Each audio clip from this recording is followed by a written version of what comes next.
मेरी माँ जब तीर्थ यात्रा गई तो वहाँ से मेरे लिए एक आरती की थाली लेकर आई थी। वह 2 दिन पहले मुझे देखकर बोली, यह आरती की थाली बड़ी कीमती है, इस पर सिर्फ तुम ही पूजा कर सकती हो। मैं भी बहुत खुश होकर उस आरती की थाली को ले लिया और जहाँ मेरा दहेज का सामान था वहीं पर रख दिया। शादी की पहली रात जब पति ने कहा कि मुझे आरती के लिए थाली चाहिए, मैंने कुछ सोचे समझे ही वह थाली अपने पति को उठाकर दे दी, क्योंकि मैं उनको बहुत प्यार करती थी। पति पूजा की थाली लेकर पति मंदिर के सामने आरती करने लगे। जैसे ही उन्होंने ध्यान आरती में लगाया, वह एकदम से चीख पड़े, चीख कर चिल्लाने लगे। मैं सुनकर मेरे तो पैरों तले जमीन निकल गई। जब मैं भागकर अपने पति के को देखा तो मेरे सर पर आसमान टूट पड़ा, क्योंकि वह तो मेरा नाम रेखा है। मेरे पापा एक प्राइवेट कंपनी में जॉब करते थे, लेकिन जब मैं 3 साल की थी तब एक एक्सीडेंट में मेरी मम्मी की डेथ हो गई थी। मुझे उस वक्त कुछ समझ नहीं आई थी। मुझे लगता था कि मेरी माँ सो रही है। मैं उसको उठा रही थी और मैं रो रही थी कि मुझे किसी ने उठाया और अंदर ले गया। ये सब आज के ख्वाबों में मुझे नज़र आता है। मम्मी के जाने के बाद मेरी चाची ने अपनी बहन की शादी मेरे पापा से करवा दी। पापा से वह पहले भी शादी करना चाहती थी, लेकिन पापा ने दादा और दादी की मर्ज़ी से शादी की थी, क्योंकि उन्होंने कहा कि हम एक घर से 2 बेटियां नहीं ला सकते।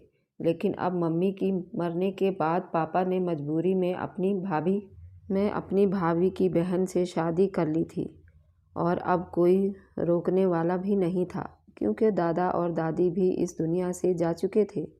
पहली रात हुई, उन्होंने अपनी दूसरी पत्नी को समझा दिया, देखो जिस दिन मेरी बेटी की आंख से एक भी आंसू निकला तो मैं तुम्हें इस घर से निकाल दूंगा। मेरे पापा बहुत सख्त तबीयत के मालिक थे। हमारे ख़ानदान के सब औरतें मर्द उनसे डरते थे। मेरी दूसरी मम्मी मेरे साथ बहुत अच्छा सलूक करती थी, मुझसे बड़ा प्यार करती थी। लेकिन तब जब पापा घर पर होते, पापा के जाने के बाद जब रोती तो खाने को भी कुछ मांगती तो वह मुझे एक कमरे में बंद कर देती। मुझे अंधेरे से बहुत डर लगता था, लेकिन जैसे ही पापा जॉब से वापस आते, मुझे वह कमरे से बाहर निकाल लेती। फिर नहलाकर पापा के सामने मुझे बड़ी मोहब्बत से खाना देती। वक्त गुजरता गया। शायद उन्हें मेरी माँ से नफ़रत थी, या खुद को ठुकराए जाने की तकलीफ़ थी, या फिर शायद पापा मुझे अपने पत्नी के रहमो करम पर छोड़ दिया था। वह सारा गुस्सा मुझ पर निकालती थी, लेकिन मैं ये सब कुछ पापा को बताना चाहती थी, मगर कुछ बता ना सकती। मेरी चाची हर वक्त मेरी माँ को कहती, तुम बहुत अच्छा करती हो, उस मनहूस का यही इलाज है। उसकी सगी माँ भी ऐसे ही थी। वक्त यूं ही गुजरता गया और पापा की दूसरी शादी को 2 साल हो गए और उनके घर बेटा पैदा हुआ। मैं उस वक्त 5 साल की थी। पापा बहुत खुश थे। उनकी पत्नी ने उनको वारिस जो दिया था। लोग बेटा पैदा होने पर बहुत खुश होते हैं और बेटियों पर कहते हैं कि अच्छा, कोई बात नहीं, बेटी हुई, भगवान बेटा भी देगा। लेकिन बेटा हो तो कहते हैं बहुत मुबारक हो, भगवान करे। आज हम बेटियों को लक्ष्मी के बजाय बोझ समझते हैं। जब मेरा भाई पैदा हुआ तो मेरी मम्मी उसका ध्यान रखती थी, उसको मेरी गोद में डाल देती और खुद सारा सारा दिन टीवी देखती रहती। मैं उनको संभालती, पर जब वह रोता तो मम्मी मुझे मारती कि मैंने उसे डांटा होगा। एक दिन पापा हॉल में बैठे अखबार पढ़ रहे थे। मम्मी ने थप्पड़ मारकर मुझे कमरे में बंद कर दिया, मगर मैं किसी तरह कमरे लॉक खोल लिया और रोती हुई पापा के पास चली गई।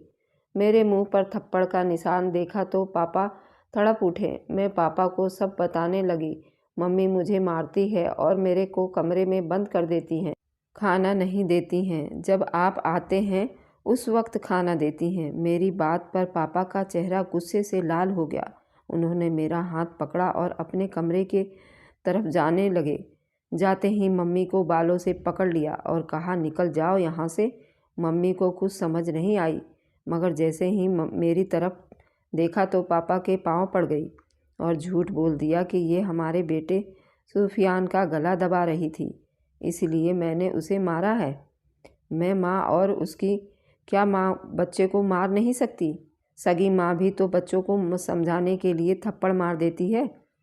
शोर मचा तो चाची भी आ गई और कहने लगी कि देखो मैं अपने बच्चों को कितना मारती हूँ, कैसे गला फाड़ फाड़ कर रो रहे होते हैं।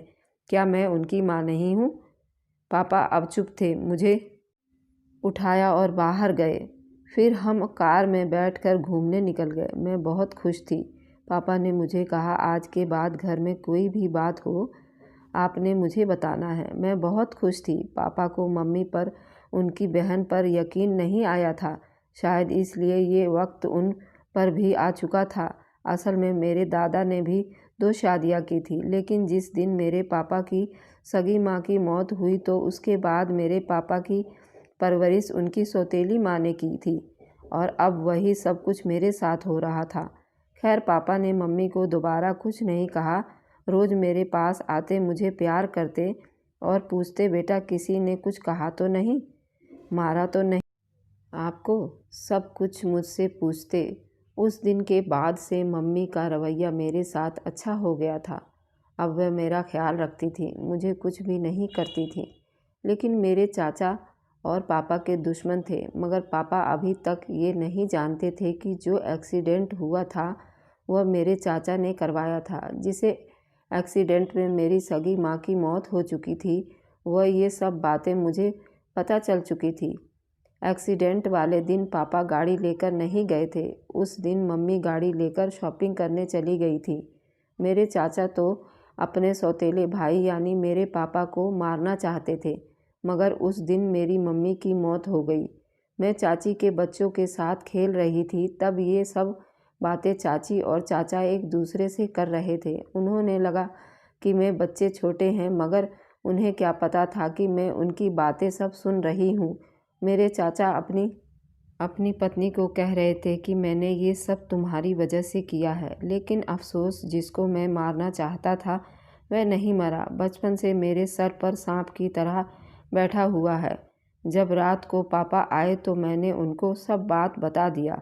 कुछ देर तो वह चुप रहे, फिर उन्होंने कहा, बेटा आप ये बात दोबारा कभी नहीं करोगी, ना ही किसी से कुछ कहोगी, बल्कि यूँ समझो कि आपने ऐसा कुछ सुना ही नहीं है। और मैंने सर हाँ में हिला दिया। पापा जब मेरे कमरे में आए थे, मम्मी बाहर कान लगाकर सुन रही थी, लेकिन उस दिन वह अपनी बहन के कमरे में थी, इसलिए वह हमारी बातें ना सुन सकी, वरना उसी वक्त जाकर अपनी बहन को बता देती। पापा मुझे खुद स्कूल छोड़ते, हर रोज़ एक ही रास्ते से नहीं जाते थे, हमेशा रास्ता बदलते रहते थे। मेरे भाई के बाद आप मेरी एक बहन भी पैदा हो गई थी। मुझे वह बहुत पसंद थी। मैं उसको सारा सारा दिन उठाए फिरती थी और मेरा भाई भी अब चलने लगा था। मम्मी अक्सर खुद पार्लर चली जाती और दोनों को मेरे हवाले कर जाती। वह तो औलाद पैदा ही नहीं करना चाहती थी, उन्हें तो सिर्फ मॉडलिंग का शौक़ था। लेकिन हमारे ख़ानदान में ये सख्ती से मना था। ना औरतें नौकरी कर सकती हैं, ना ही अपनी मर्ज़ी से शादी। हमारे यहाँ सिर्फ वही लड़की ज़्यादा पढ़ सकती थी जिसका भाई या बाप चाहता हो, वरना मैट्रिक करते ही घर बैठ जाती थी।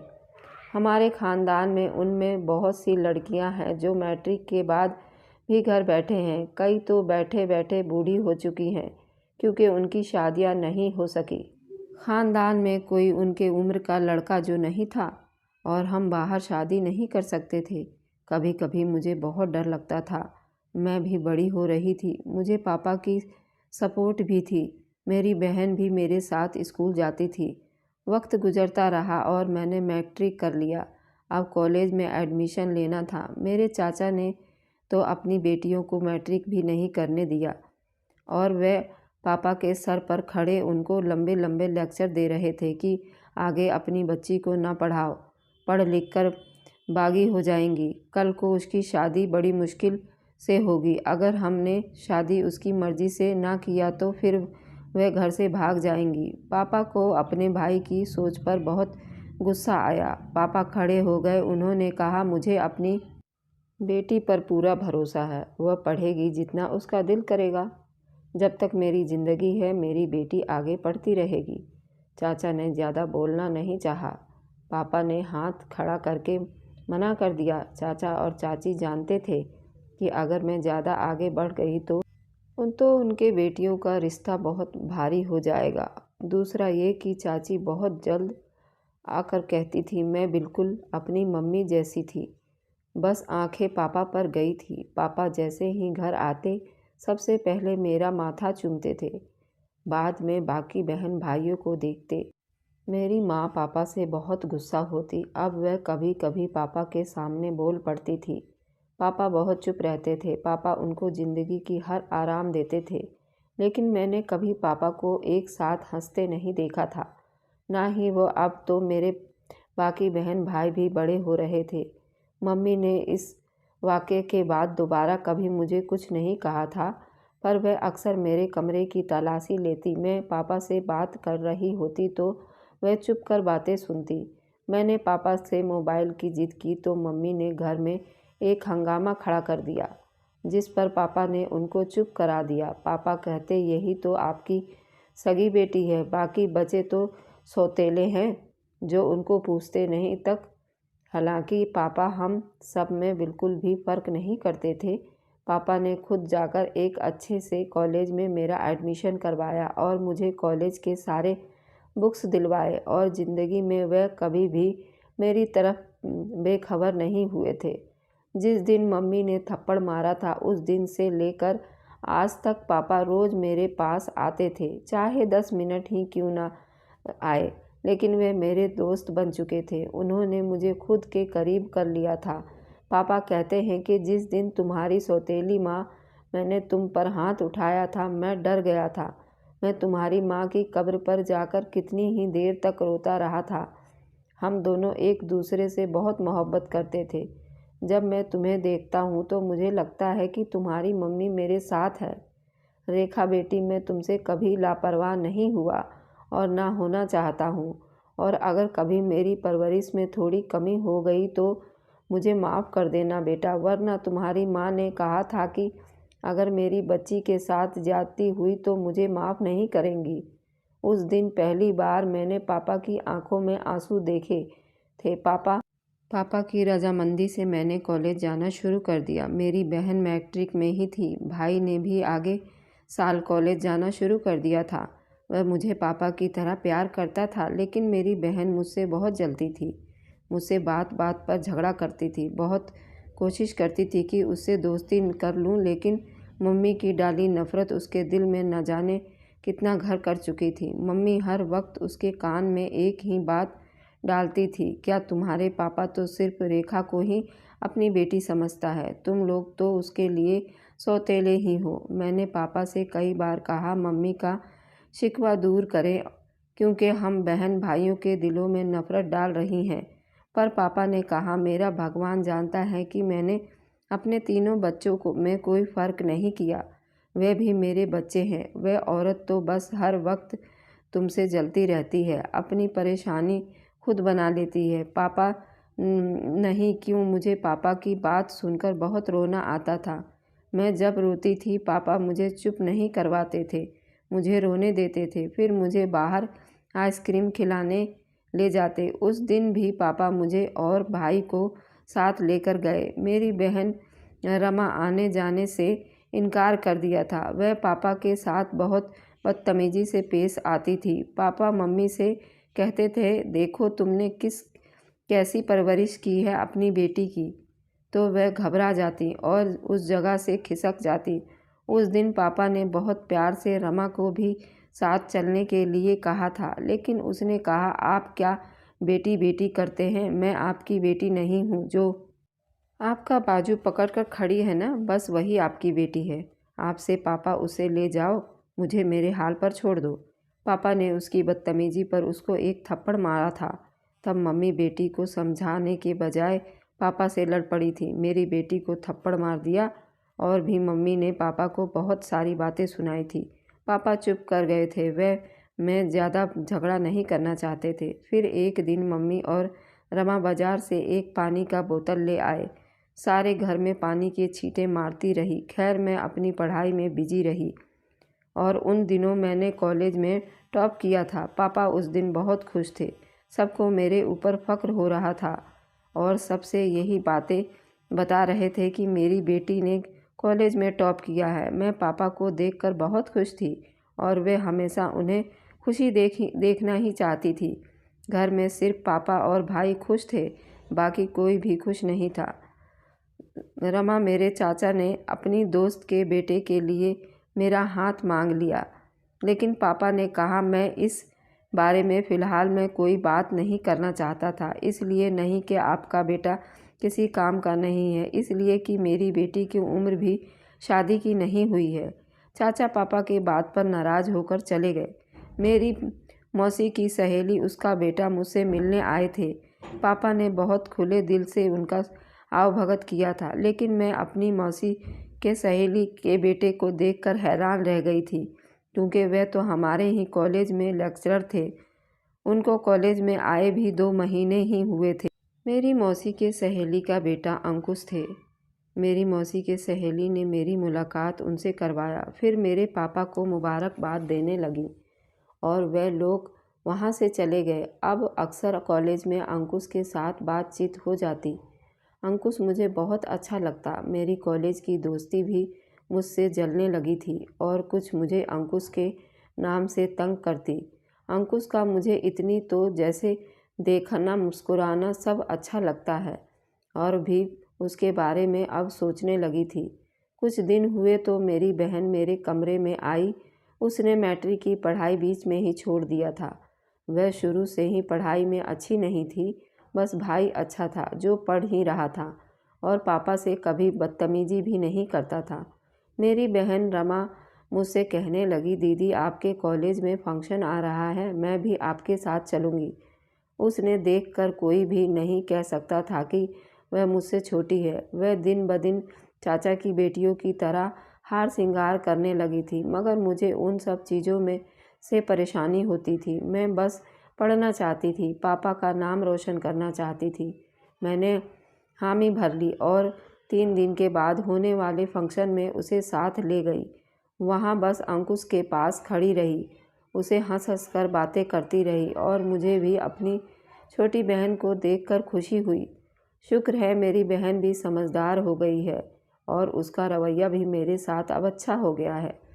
मैंने नहीं जानती थी कि वह अंकुश से उसका नंबर लिया है।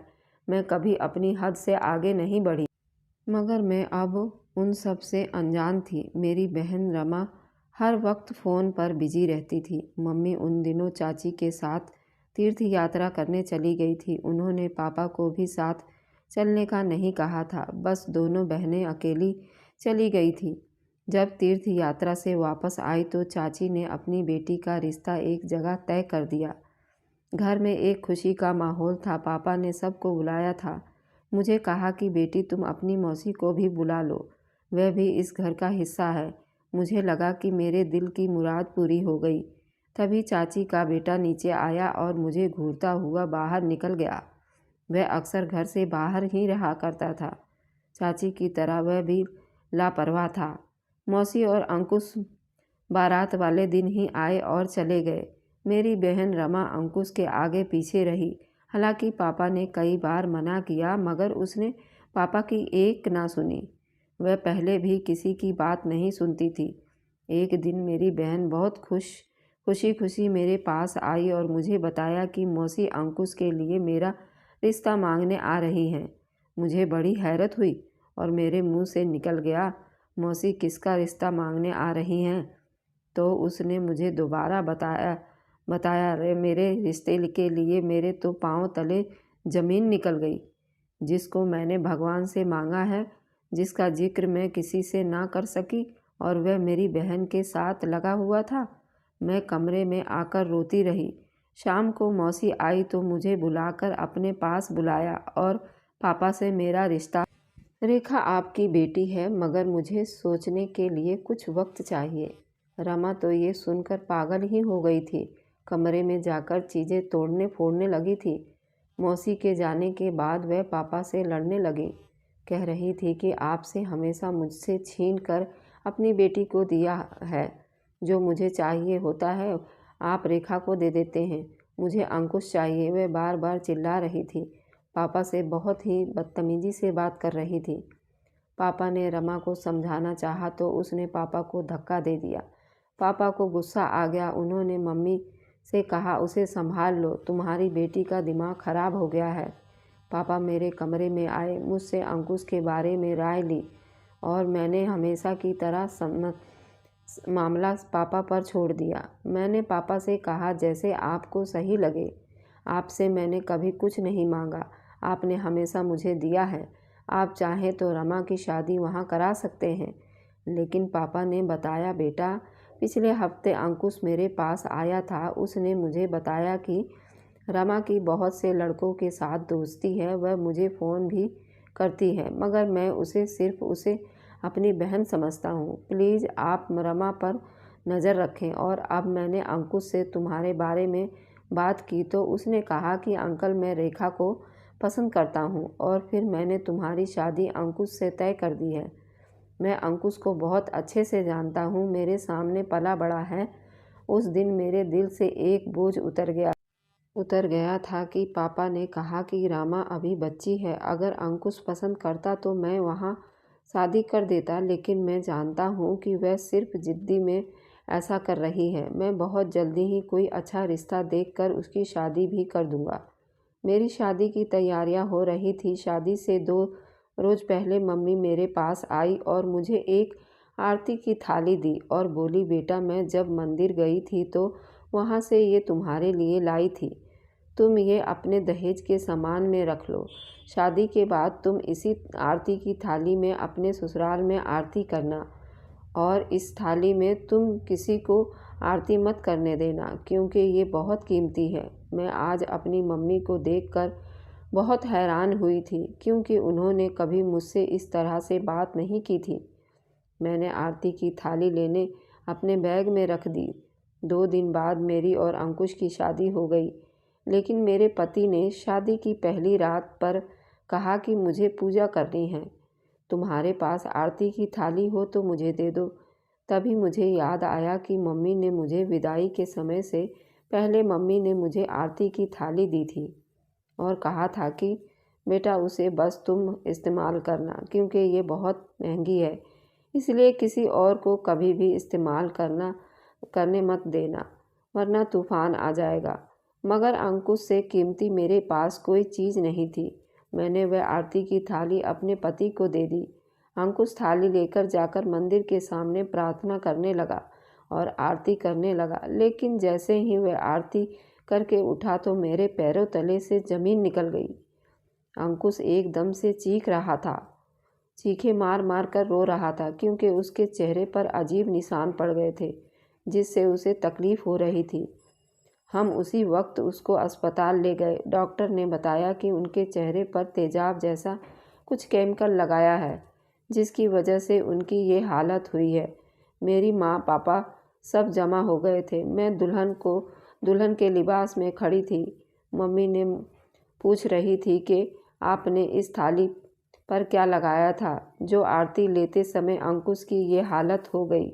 डॉक्टर ने पुलिस वालों को भी बुला लिया था, क्योंकि पुलिस केस बनता था। मम्मी ने पुलिस को देखता तो सब कुछ बक दिया था। उन्होंने उस आरती की थाली पर एक खतरनाक किस्म का केमिकल लगाया था और सोचा था कि मैं पूजा करूंगी और मेरे चेहरे पर ये लग जाएगा और अंकुश मुझे तलाक दे देगा। हम सब आंखें फाड़ फाड़ कर मम्मी की बातें सुन रहे थे। वह शायद आज भी ये सच न बताती, क्योंकि उन्होंने जलन में आकर जिसके लिए ये सब किया था, उनकी वही बेटी रमा किसी और के साथ भाग गई थी। मम्मी हाथ जोड़कर माफ़ी मांग रही थी, मगर पापा चुप खड़े रहे। पुलिस मम्मी को पकड़ कर ले गई। इस बात को 3 साल हो गए थे। अंकुश का इलाज हो रहा था। उसके चेहरे पहले से काफ़ी बेहतर हो चुके थे। डॉक्टर का कहना है कि चंद महीनों में वह बिल्कुल ठीक हो जाएगा। पापा ने अभी तक मम्मी को माफ़ नहीं किया और चाचा को जायदाद में उनका हिस्सा देकर उन्हें अलग कर दिया। पापा अब मेरे साथ रहते हैं। मैं और अंकुश भी खुश हैं। अब मेरा भाई भी मेरे साथ है। वह अंकुश के साथ कॉलेज जाता है। धन्यवाद दोस्तों। Thanks for watching. Like and subscribe.